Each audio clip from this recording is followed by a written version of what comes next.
오늘은 누가복음 5장 1절부터 11절까지 있는 말씀을 통하여 그리스도인에서 제자로라는 말씀으로 은혜를 나누고자 합니다. 먼저 성경 누가복음 5장 1절에 있는 말씀을 다 같이 봉독하도록 하겠습니다. 누가복음 5장 1절입니다.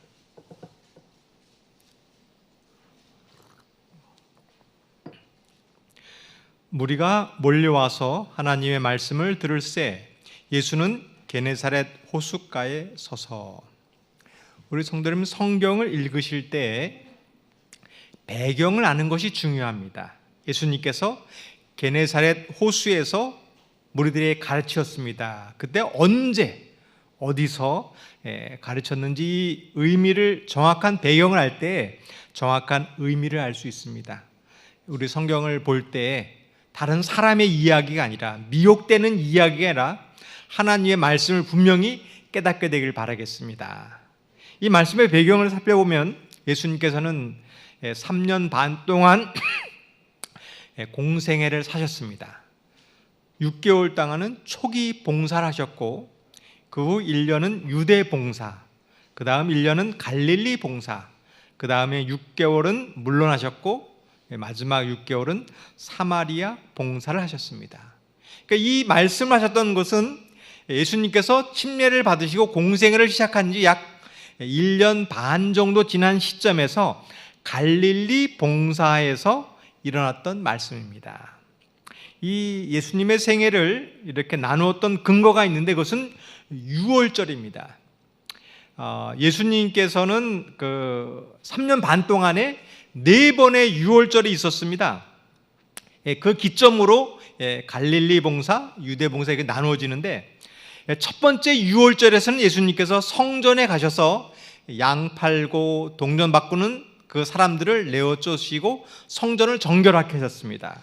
그리고 1년간 유대 지역에서 봉사를 하셨습니다. 그리고 두 번째 유월절에는 침례 요한이 투옥됩니다.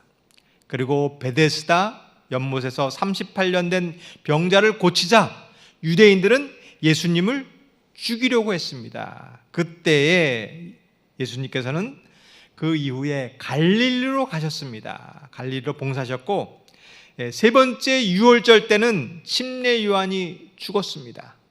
이 세 번째 유월절은 예수님께서 예루살렘의 유월절 행사에 참석하지 않으셨습니다. 이때에는 물러나셨습니다. 공생에서 물러나시고 그 이후부터는 제자들을 양육하고 사마리아에서 봉사하셨고, 이제 네 번째 유월절에 십자가에 달려 돌아가셨습니다. 이 사건을 기억하시고 언제 일어난 일인지를 우리는 알아야 하는데, 예수님의 이 공생 기간 동안에 전환점이 있는 것입니다. 유대 지역에서 갈릴리로 간 전환점이 있었고, 갈릴리에서 활동을 멈추었던 시기가 있습니다. 지금은 이 말씀했던 때는 가장 활발하게 갈릴리 지역에서 많은 사람들에게 복음을 전하고 이적을 행했던 시기가 바로 이 갈릴리 봉사의 시기였습니다. 여러분, 오늘 이 기간을 통해서 우리가 알 수 있는 것이 있습니다. 뭐냐면 예수님이 언제나 항상 있지 않았습니다. 예수님의 말씀을 언제나 들었던 것이 아니라 듣지 못했던 시기가 있습니다. 오늘 우리가 경험합니다. 언제든지 교회에 올 수 있고, 언제든지 성경 공부할 수 있고, 언제든지 전도할 수 있는데 그렇지 않은 시기가 있습니다. 여러분, 이 사실을 깨닫게 되기를 바라겠습니다. 지금은 평안해 보이는 시기지만 이 평안의 시기가 멈추어가는 전환점이 있는 시기입니다. 이 시기에 이 기별을 깨닫고 준비하시기를 바라겠습니다. 지금 이 시기에 말씀을 깨닫게 되기를 바라겠습니다. 예수님께서는 게네사렛 호숫가에서 많은 무리들에게 말씀을 가르쳤습니다. 여러분, 혹시 게네사렛 호수가 어디인지 아시나요? 이 갈릴리 호수는 이 지역에 따라서 부르는 이름이 달랐습니다. 여기가 벳세다고요, 가보나움이고 게네사렛이 있는데 요 지방에서는 이 호수를 게네사렛이라고 불렀습니다. 그리고 여기는 이제 디베랴가 여기 있는데 요 지역에서는 디베랴 호수라고 불렀습니다. 이 갈릴리 호수는 지역에 따라서 부르는 이름이 달랐습니다. 이 길이는 약 한 20km고요. 이 폭은 한 12km 되는 넓은 바다였는데, 이 호수였는데, 이 게네사렛이라는 뜻이 뭐냐면 이스라엘의 하프가 이렇게 생겼습니다. 이 하프가 이렇게 생겼는데 게네사렛 이 말이 하프에서 나왔습니다. 이 긴놀이라는 히브리 말 하프에서 하프처럼 생겼다라고 해서 이 게네사렛이라고 불렀는데, 이 갈릴리 지역은 참 아름답고 풍요로운 지역이었는데, 이 갈릴리 북쪽에 헤르몬 산이라는 산이 있습니다. 굉장히 높은 산이었는데 해발 한 2,800m 됩니다. 백두산이 2,744m니까 거의 백두산 높이만한 굉장히 높은 산입니다. 그래서 이제 그 눈이 항상 그 눈이 쌓여있는데 이 눈이 녹은 물이 굉장히 흐릅니다. 이 이스라엘 지역은 이 광야 지역이고 비가 많이 내리지 않는데 물이 막 흐르는 모습이 정말 신기합니다. 우리나라에서는 이렇게 물이 흐르는 건 늘 볼 수 있지만 이 광야 지역에서 물이 흐른다는 것은 정말 풍요로운 곳을 상징합니다. 그래서 그런지 이 갈릴리 지역에 있는 사람들의 마음도 풍요로웠습니다. 아름다운 자연 환경처럼, 물이 많은 것처럼, 살기 좋은 것처럼 풍요로웠습니다. 우리 성도 여러분, 오늘 우리 마음이 풍요로워지시길 바라겠습니다. 지금 환경은 어렵지만 성령님이 오늘 우리 마음 가운데 계셔서 풍성한 은혜를 내려주는 마석교회와 우리 성도님이 되기를 바라겠습니다. 예수님께서 오시자 이 갈릴리 지역에 있던 많은 사람들은 많이 몰려왔습니다.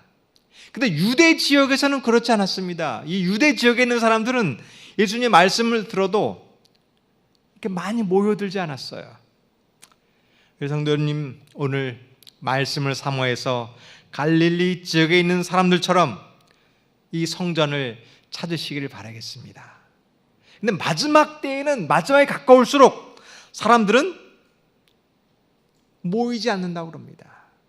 마지막에 가까울수록 모이기를 힘쓰라라고 그랬습니다. 오늘날도 마찬가지입니다. 최근에 이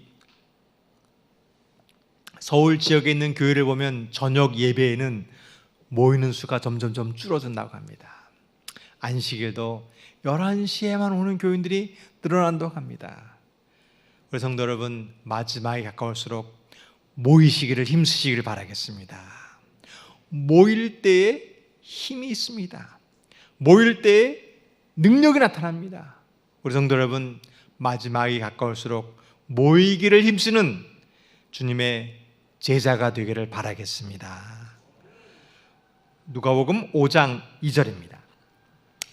호숫가에 배 두 척이 있는 것을 보시니 어부들은 배에서 나와서 그물을 씻는지라.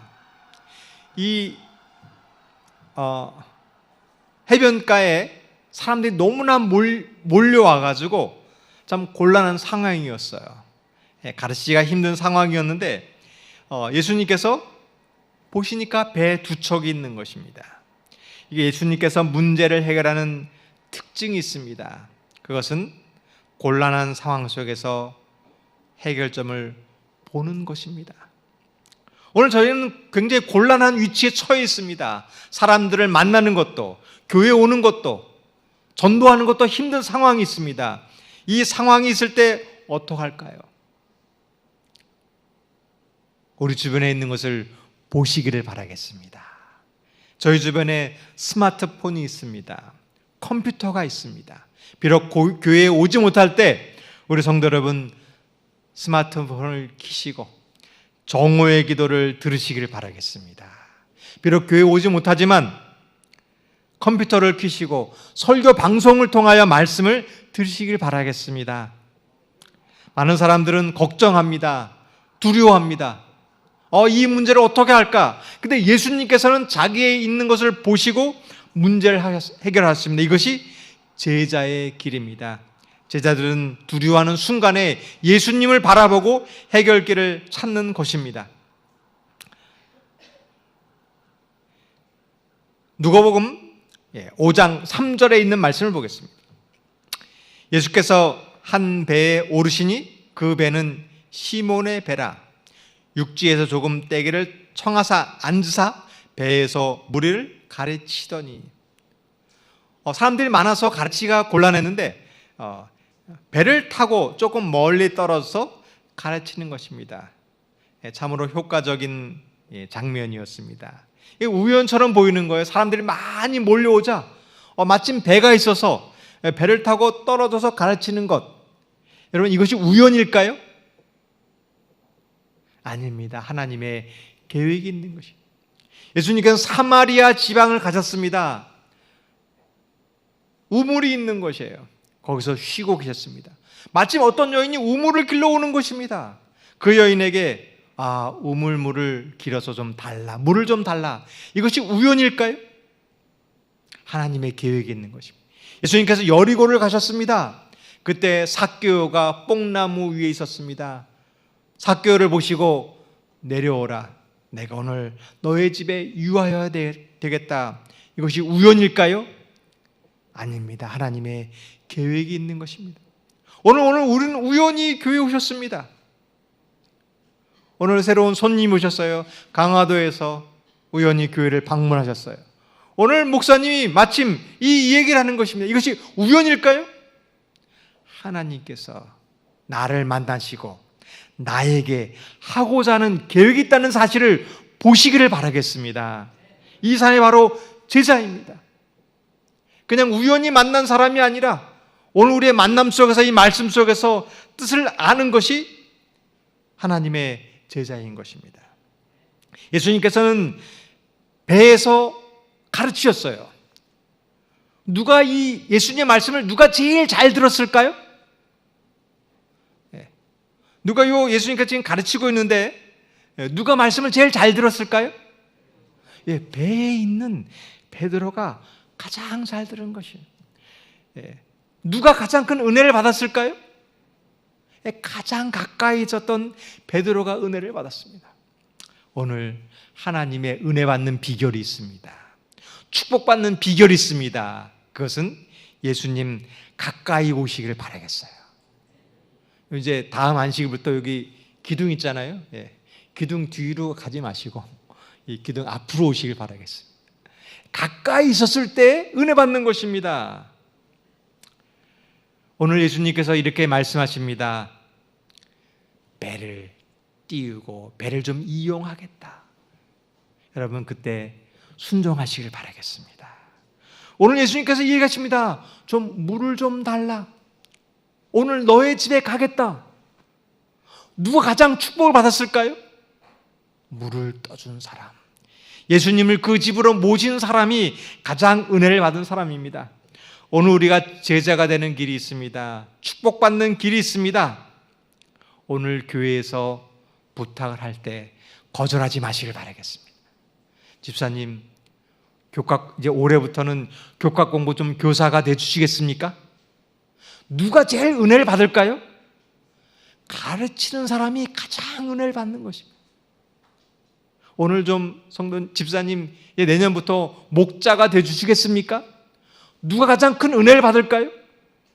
목자가 되어서 순종하는 사람이 가장 큰 축복임을 기억하시길 바라겠습니다. 오늘 하나님께서 물으십니다. 이 음성을 거절하지 마시길 바라겠습니다. 이 음성이 왜 중요한지 보겠습니다. 누가복음 5장 4절입니다. 말씀을 마치시고 시몬에게 이르시되 깊은 데로 가서 그물을 내려 고기를 잡으라. 왜 가까이 있는 것이 중요하냐면 말씀을 마치시고 시몬에게 이르셨습니다. 여러분, 예수님께서 배에서 가르쳤을 때 많은 사람이 있었습니다. 많은 사람이 은혜를 받았습니다. 근데 그 사람들은 시간이 지나면서 잊혀졌습니다. 그 사람이 바로 그리스도인입니다. 오늘 설교를 들으면 많은 사람이 다 은혜를 받습니다. 감동을 받습니다. 그리고 그냥 가는 사람들은 그리스도인입니다. 근데 예수님의 제자는 말씀을 듣는 사람입니다. 예수님에게 직접 얘기를 듣는 사람이 바로 제자입니다. 성도 여러분, 오늘 은혜만 받고 가는 것이 아니라 개인적으로 나에게 하는 음성을 듣는 제자가 되기를 바라겠습니다. 오늘 시몬에게 얘기를 들어 깊은 데로 가서 그물을 내려 고기를 잡으라. 오늘 이 음성을 개인적으로 체험하시기를 바라겠습니다. 성경 말씀을 듣고 은혜 받아서 가는 것이 아니라 이 말씀을 듣고 개인적으로 순종하시기를 바라겠습니다. 그러시겠습니까? 저희가 성경 공부를 했는데, 제자 훈련을 했는데 코로나 사태 때문에 이제 2달 동안 멈춰버렸습니다. 이제 다시금 성경 공부를 시작하려고 합니다. 이제 대면적인 방법을 할 수 없기 때문에 비대면적인 방법으로 성경 연구를 하려고 합니다. 이제 컴퓨터로 온라인으로 이제 하려고 하는데, 우리 성도 여러분 참석하시겠습니까? 컴퓨터 있으신 분 계시나요? 컴퓨터 있으시면 다 할 수 있습니다. 없으신 분은 스마트폰으로도 가능합니다. 이제 성경 공부를 영상을 제작하면 스마트폰을 보고 이것을 실행하면 됩니다. 이거 할 수 있습니까? 이게 대답 소리가 작은데 여러분, 말씀을 듣고 가는 것이 아니라 오늘 음성을 듣고 내가 이제 하나님 말씀을 듣고 공부를 해봐야 되겠다, 그물을 내봐야 되겠다라고 결심하시기를 바라겠습니다. 시몬은 이렇게 얘기했습니다. 누가복음 5장 5절에 시몬이 대답하여 이르되 선생님, 우리들이 밤이 새도록 수고하였으되 잡은 것이 없지만은 말씀에 의지하여 내가 그물을 내리다 하고. 우리 성도들은 베드로처럼 순종하시길 바라겠습니다. 주님께서 말씀하시면 제가 말씀에 의지해서 순종했습니다 라고 결심하시길 바라겠습니다. 근데 지금 이 시기는 고기가 잡히는 시기가 아니었습니다. 물고기는 해가 질 때, 해가 뜰 때 고기들이 잡히는 것이에요. 그런데 이미 해가 높이 떠올랐기 때문에 지금 고기를 잡아도 잡히지 않는 순간이었습니다. 베드로는 밤새도록 고기를 잡았는데도 잡을 수가 없는 날이었어요. 그래도 오늘 같은 날은 고기가 저는 잡힐 것이 않는데, 또 그물을 다 이제 걷어들이고 물로 다 씻었는데 또 가가지고 고기를 잡으라고 하는 것은 참 소용없는 일인 것 같아요. 우리 성도 여러분, 이때 우리 성도 여러분은 어떻게 하시겠습니까? 저는 성격이 좀 안 좋은 성격이 하나 있는데, 어떤 성격이냐면 하기 싫은 일을 누가 시키면 굉장히 화나는 성격이 있습니다. 제가 제일 하기 싫은 일이 뭐냐면 장 보러 가는 일을 참 싫어해요. 근데 이제 예전에 신혼 결혼 초기에 그때는 저희 아내가 운전을 못했습니다. 그 당시 사택이 있었는데 이 마트가 먼 거리는 아니었는데 그 대중교통이 없어가지고 마트를 가려면 꼭 그 승용차를 타고만 이제 가야 됩니다. 근데 제가 주로 화요일이나 금요일은 설교를 준비하고 있는데 저희 집사람이 꼭 화요일이나 금요일에 마트 갈 일이 있는데 좀 가자 그러는 거예요. 저는 막 기분이 별로 안 좋습니다. 바로 어저께 방문을 다니면서 이렇게 가는데 방문 간 일에 갔을 때 장을 보지, 왜 나 지금 설교 준비해야 되는데 지금 그 장을 보러 가는가. 그래갖고 지금은 안 돼, 내가 바빠갖고 안 되니까 다음에 가지. 저는 내 생각이 항상 옳은 줄 알았습니다. 이때 해야지, 또 나중에 하면 될 줄 알았는데, 베드로는 뭐라고 그러느냐면 말씀에 의지하여 그물을 내리이다라고 순종했습니다. 이 베드로는 원래 그런 사람이 아니었습니다. 예수님, 지금은 고기 잡힐 시간이 아닙니다. 제가 밤새도록 해도 소용이 없습니다. 예수님보다 고기 잡는 일은 내가 더 잘 압니다라고 말할 사람이 바로 베드로였습니다. 근데 베드로가 어떻게 해서 말씀에 의지하여 순종하였습니다. 왜 그렇게 변했을까요? 이유는 배에서 하는 예수님의 설교 말씀을 듣고 변한 것입니다. 우리 성도 여러분, 오늘 하나님의 말씀을 들었을 때 이러한 변화가 있을 줄 믿습니다. 제가 화요일 저녁에 저희 집사람에게 안 돼, 오늘은 바빠서 안 돼, 그리고 설교를 준비하고 성경 말씀을 보는데 마음이 막 찔리는 거예요. 야, 내가 아무리 설교 준비해도 아내가 이렇게 필요하는데 가야 되지 않았는가. 너무나 미안한 마음이 생겨갖고 설교 준비를 이렇게 마치고 오후에 그래 여보, 그 장모로 갑시다, 그렇게 얘기를 했습니다. 저희 집사람은 에이 바쁜데 나중에 가지, 그렇게 얘기하는 게 아니라 그래? 고마워요. 그러면서 가는 모습을 보았습니다. 그 이후로도 기분 나쁜 일이 이렇게 가끔씩 생겨요. 근데 제 경험은 그때마다 설교 말씀을 준비하면서 성경 말씀을 볼 때마다 변하는 것이에요. 하나님 말씀을 볼 때마다 깨닫게 되는 거예요. 그래, 하나님께서 이렇게 이해하셨지. 제가 최근에는 많이 변했습니다. 화요일이나 금요일 언제든지 어디 가자 그러면 그래 갑시다 라고 갑니다. 비결이 있습니다. 하나님의 말씀을 보았을 때 그 음성이 듣게 되는 것입니다. 오늘 성도 여러분, 어떤 마음으로 교회 오셨습니까? 피곤한 마음으로, 불가능한 마음으로, 좌절된 마음으로, 죄 지었던 마음으로, 화나는 일이 많은 마음으로 왔을 것입니다. 근데 오늘 이 말씀을 들으시길 바라겠습니다. 그때 말씀대로 순종하시길 바라겠습니다. 나는 저 사람은 정말 용서 못했는데, 정말 이 일은 내가 하기 싫었는데, 그러나 하나님의 말씀에 의지하여 순종하겠습니다라고 결심하시길 바라겠습니다. 그때 5장 6절입니다. 그렇게 하니 고기를 잡은 것이 심이 많아 그물이 찢어지는지라. 그렇게 했을 때에 놀라운 일이 벌어지는 것입니다. 기적은 어떻게 이루어질까요? 교회 왔습니다. 성경 말씀을, 설교를 들었습니다. 은혜 받았습니다.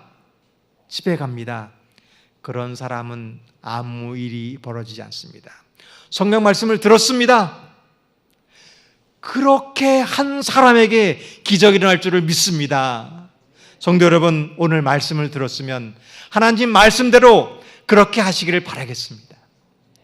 내 생각에는 불가능하지만, 내 생각에는 안 되지만 하나님 말씀을 통하여 그렇게 순종했을 때 놀라운 기적이 일어날 줄을 믿습니다.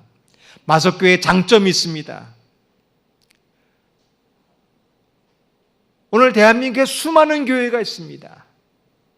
많은 저희보다 더 큰 교회도 있고 더 많은 교회도 많이 있습니다. 근데 마석교회의 장점은 그렇게 하는 교회입니다. 성경 말씀을 들으면 많은 분들이 그렇게 해요. 불가능해 보이지만, 무더운 여름이지만, 추운 겨울이지만 말씀을 듣고 나아가는 교회가 마석교회입니다. 하나님께서 이 마석교회에 놀라운 일을 베풀어 줄 줄 믿습니다. 우리 성도 여러분, 그리스도에서 제자가 되기를 바라겠습니다. 오늘 말씀을 듣고 은혜를 받으셨나요?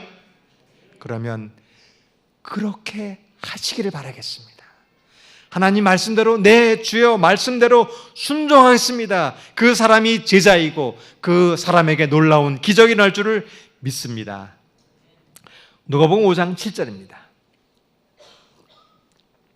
이에 다른 배에 있는 동무들에게 손짓하여 와서 도와달라 하니 그들이 와서 두 배의 채움에 잠기게 되었더라. 밤새도록 고기를 잡지 못했는데, 이제 고기 잡기에 불가능한 시간이었는데 하나님의 말씀대로 순종했을 때에 배가 가라앉을 정도로 많은 고기가 잡혔습니다. 성도 여러분, 이 말씀을 믿으시나요? 하나님에게는 능력이 있음을 믿으시길 바라겠습니다. 물고기에게도 명하면 물고기가 다 그물에 들어가는 것처럼 오늘 하나님께서 우리에게 말씀하시면 우리 속에 있는 불가능한 일도 가능할 줄을 믿으시기를 바라겠습니다. 오늘 지금 이 일도 가능할 줄 믿으시나요? 저희 교회에 아프신 분들이 있습니다. 교회 나올 영혼들이 있습니다.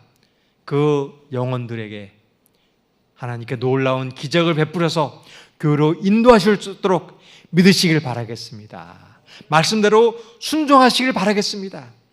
지금 필요한 일이 있습니다. 두려운 순간 이 하나님의 말씀을 믿으시기를 바라겠습니다. 하나님의 능력을 믿으시기를 바라겠습니다. 누가복음 5장 8절입니다. 시몬 베드로가 이를 보고 예수의 무릎 아래 엎드려 이르되 주여 나를 떠나소서 나는 죄인이로소이다 하니, 예수님의 제자가 할 일이 있습니다. 놀라운 이적을 베풀었을 때에 해야 될 일이 있습니다. 그것은 하나님께 영광을 돌리는 일입니다. 여러분, 이것이 중요한 사실을 꼭 기억하길 바라겠습니다. 기도가 응답되는 것보다, 이적이 있는 것보다 이 이후에 하나님의 영광을 돌리는 것이 중요합니다. 예수님께서 10명의 문둥병자를 고쳤습니다. 놀라운 일이 벌어졌어요. 병이 나았습니다. 근데 9명은 그 기쁜 나머지 집으로 가버리고 말았습니다. 그리고 1명만 돌아왔습니다. 이런 사람이 예수님의 제자인 것입니다. 능력이 생겼을 때, 기쁜 일이 있었을 때 예수님을 잊어버리고 가는 사람, 그런 사람은 그리스도인입니다. 우리 성도 여러분, 우리에게 놀라운 능력이 있을 때 예수님이 하나님께서 하셨다는 사실을 깨닫고 하나님께 영광을 돌리시기를 바라겠습니다. 이 사람이 바로 제자인 것입니다. 우리 성도 여러분, 지금 내가 만약에 고기를 배에 가득 잡았다면 우리 성도 여러분 어떻게 하시겠습니까? 내가 기도를 했습니다. 기도의 응답을 받았습니다. 직장을 얻고 결혼을 하고 대학을 가고 그 이후에 어떻게 할까요? 하나님께 영광을 돌리길 바라겠습니다. 아, 내가 고기를 많이 잡았으니까 교우면 부자가 돼야지. 아, 이 방법을 깨달았어. 교우면 복을 많이 받아. 그것이 아니라 나에게 축복을 주신 하나님을 생각하고 하나님께 영광을 돌리기를 바라겠습니다. 오늘날 많은 교회가 복받는 법만 가르칩니다. 예수 믿으면 축복받습니다. 예수 믿으면 사업이 잘 됩니다. 그것이 아니라 예수님의 제자가 되시길 바라겠습니다. 베드로는 예수님께 엎드려 나는 죄인이로소이다라고 말했습니다. 보통 사람들이 왜 이렇게 얘기를 할까요? 예수님 감사합니다. 목사님 감사합니다라고 그러지 왜 죄인이라고 할까? 언제 이런 말을 하냐면 부모님께 불효를 하다가 부모님의 사랑을 깨달았을 때 이런 얘기를 합니다. 정말 내가 죄인이었구나라고 그때 얘기를 하는 거예요. 베드로가 이렇게 얘기한 것은 예수님의 사랑을 깨달았기 때문에 이 고백을 하는 것입니다. 베드로가 고기를 잡으러 간 그 이유를 살펴보면 예수님께서 그 두 번째 유월절 때 침례 요한이 투옥을 당하는 사건이 벌어졌어요. 그때 베드로가 충격을 받았습니다. 이 침례 요한은 예수님을 따르던 선지자였습니다. 예수님에서 모든 것을 버리던 선지자였어요. 그런데 그 사람이 감옥에 가는 것입니다. 그리고 이 유대인들이 예수님을 죽이려고 하는 것입니다. 그래서 갈릴리로 갔어요. 베드로 마음속에는 갈등이 있는 것입니다. 내가 지금 예수님을 따르는 사람이었는데 그 사람의 최후가 나도 침례 요한처럼 되는 게 아닌가? 지금 예수님의 제자가 되었는데 유대인들이 예수님을 죽이려고 하는 것입니다. 나도 침례 요한처럼 저런 위험을 당하는 것이 아닐까? 갈등이 생기기 시작한 것입니다. 그리고 예수님의 제자가 된 지 약 1년이 되었는데 갈릴리로 가자. 예수님, 잠깐 제가 고기 좀 잡으러 가겠습니다. 그리고 고기를 잡으러 간 것입니다. 그 고기를 단순히 잡은 것이 아니라 내가 지금 계속 예수님의 제자가 될 것인가? 아니면 좀 내 인생을 위해 다른 일을 생각할까? 그러면서 고기를 잡는 것이에요. 근데 밤새도록 한마디로 잡지 못한 것입니다. 앞길이 막막한 것입니다. 앞길이 두려운 것입니다. 그때에 예수님께서 베드로의 배에서 설교를 한 것입니다. 살아계신 하나님의 말씀을 깨달은 것입니다. 이분이 메시아임을 확신하게 된 것입니다. 그러면서 뭐라고 했냐면 깊은 데 가서 그물을 던지라는 것입니다. 그랬더니 엄청난 고기를 잡더라. 여기서 베드로는 경험한 것입니다. 우리 성도 여러분, 이런 분이 계십니까? 목사님, 제가 더 이상 교회를 하기 힘듭니다. 미래가 너무나 걱정됩니다. 집안일이 너무나 힘듭니다. 앞길이 막막해요. 포기하고 싶습니다. 그때 목사님의 설교를 듣는 것이에요. 하나님의 능력을 깨닫는 것입니다. 그리고 그렇게 순종해 보는 것이에요. 그랬더니 놀라운 일이 벌어지는 것입니다. 그래서 베드로가 예수님께 무릎을 꿇고 저는 죄인입니다라는 고백을 하는 것입니다. 성도 여러분, 이 말씀을 믿으시기를 바라겠습니다. 나는 지금 갈증의 순간이 있어요. 말씀을 들었습니다. 그리고 그렇게 그물을 던져 보았더니 하나님이 살아계신 것입니다. 여러분, 이 사실을 믿으시기를 바라겠습니다. 지금 우리가 바로 그 순간입니다. 교회가 정말 어려움이 있습니다. 저녁 예배 때에 많은 분들이 교회가 비어 있습니다. 선교하기에 어려운 시기가 있습니다. 여러분, 이때에 하나님 말씀을 믿으시기를 바라겠습니다. 하나님이 우리 삶 속에 채워주는 경험을 하시기를 바라겠습니다. 영감의 글에 이런 말씀이 있습니다. 그러나 그리스도께서 가까이에 계시고 그의 지도 아래서 우리가 일할 때 우리는 그의 능력의 증거 안에서 기뻐하는 것이다. 베드로와 같은 고민을 하고 계실 때 그리스도께서 가까이 계심을 믿으시기를 바라겠습니다. 앞길이 불투명할 때, 예수님께 순종했을 때 그 길에 능력이 있음을 믿으시길 바라겠습니다. 예수님께서와 함께 일할 때 그의 능력 안에서 기뻐하는 경험을 하시기를 바라겠습니다. 영혼을 낙담하게 하는 것은 사단의 일이요, 신앙과 소망으로 고무시키는 것은 그리스도의 일이다. 성도 여러분, 예수님을 믿다가 낙담하는 때가 있습니다. 이것은 사단의 생각입니다.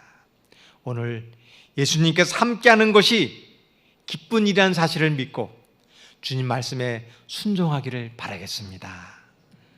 누가복음 5장 9절입니다. 이는 자기 및 자기와 함께 있는 모든 사람이 고기 잡힌 것으로 말미암아 놀라고.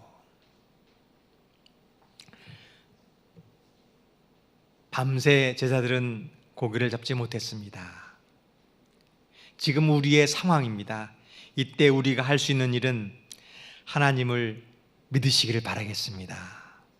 하나님께서 제자들에게 하셨던 놀라운 이적을 오늘 우리에게도 하실 줄을 믿으시기를 바라겠습니다. 우리가 두려움 가운데, 절망 가운데 있는 많은 소식이 있습니다. 우리를 절망하게 하는 소식을 듣지 마시고 하나님의 능력을 믿으시고 하나님께서 우리를 돌보심을 경험하시기를 바라겠습니다. 누가복음 5장 10절입니다. 세베대의 아들로서 시몬의 동업자인 야고보와 요한도 놀랐습니다. 예수께서 시몬에게 이르시되 무서워하지 말라. 이제 후로는 내가 사람을 취하리라 하시니. 예수님의 초기의 제자들은 예수님을 1년 동안 따라다녔습니다. 그러나 그것을 그치는 것이 아니라 변화되어야 됐어요. 그리스도인에서 제자로 변화되는 것입니다. 우리 성도 여러분, 이미 우리는 교인이 되었습니다. 여기서 멈추는 것이 아니라 이제 사람 낚는 업으로 변화해야 되는 것입니다. 그러나 제자들의 삶은 고난이 있습니다. 예수님 믿고 따르려고 하는데 두려운 일이 있습니다. 그때 예수님께서 얘기하십니다. 무서워하지 말라. 침례 요한이 감옥에 가는 것을 보고 무서워하지 말라라고 합니다. 유대인들이 예수 믿는 사람들을 핍박하는 것을 보고 두려워하지 말라라고 합니다. 성도 여러분, 오늘 우리에게 두려운 일들이 있습니다. 그때 하나님의 계획이 있으심을 믿으시기를 바라겠습니다. 우리가 고난이 오고 어려움이 왔을 때 제자들이 고기를 잡았던 것처럼 말씀에 순종했을 때 그 길에 하나님의 놀라운 능력이 있음을 믿으시기를 바라겠습니다. 이 제자들의 되기 위해서는 조건이 있습니다. 우리가 예수님을 믿었는데 이제 그리스도에서 제자 되기 위해서는 조건이 있는데 그 조건은 예수님께서 그물을 던지라고 했을 때 순종하는 사람입니다.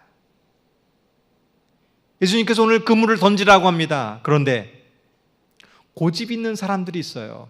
예수님, 제가 오늘 밤새도록 했는데 소용이 없습니다. 지금 해봐야 소용이 없습니다.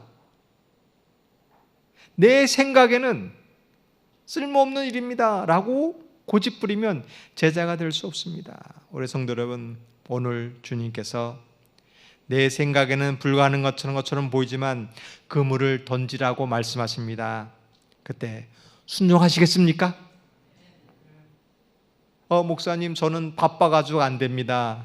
저는 지금 시간이 없어요. 저는 가정 형편이 어렵습니다. 저는 건강이 잘 안 좋습니다. 말을 못해요. 안 돼요. 불가능한 사실이지만 말씀에 의지하여 순종하겠습니다라고 순종하시길 바라겠습니다. 그때 놀라운 일이 벌어지는 것이에요. 신앙은 두 가지의 신앙이 있습니다. 하나는 그리스도인의 삶이 있어요. 하나는 제자의 삶이 있습니다. 우리는 그리스도인의 삶에서 제자의 삶까지 자라나야 되는 것입니다. 이제는 교회에 왔습니다. 침례를 받았습니다. 해야 될 일은 제자가 되는 것입니다.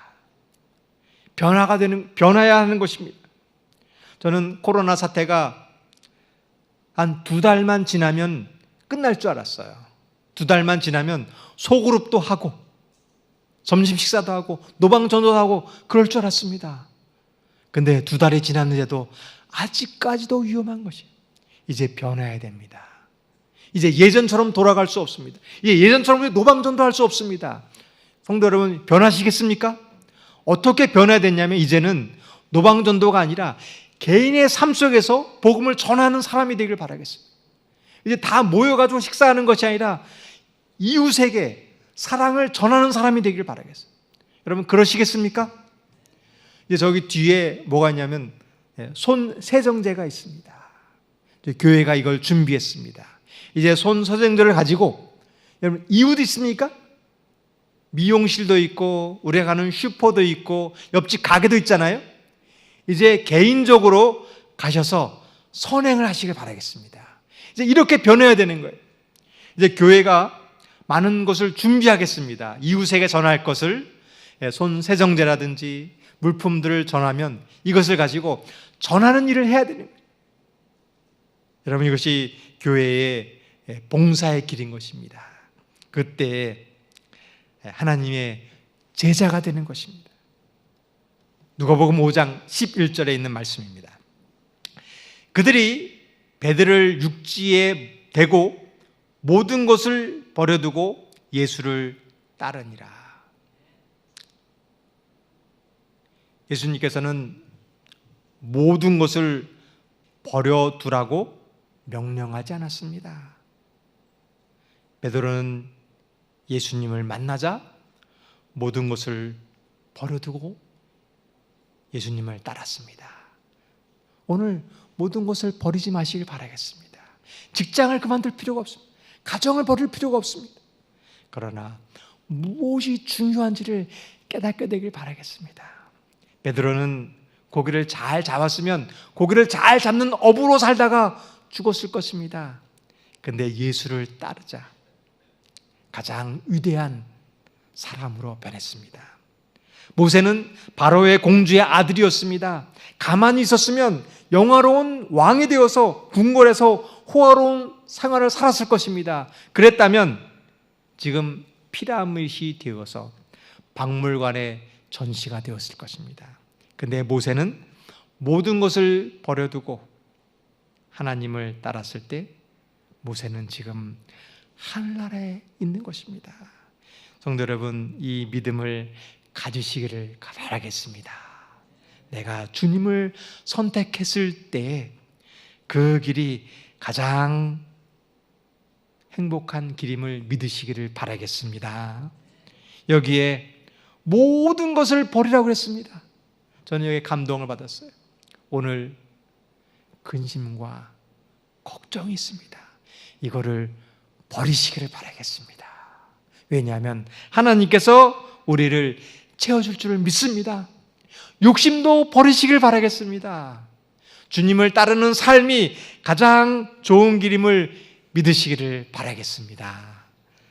다 같이 찬미가 301장 1절을 찬미하겠습니다. 찬미가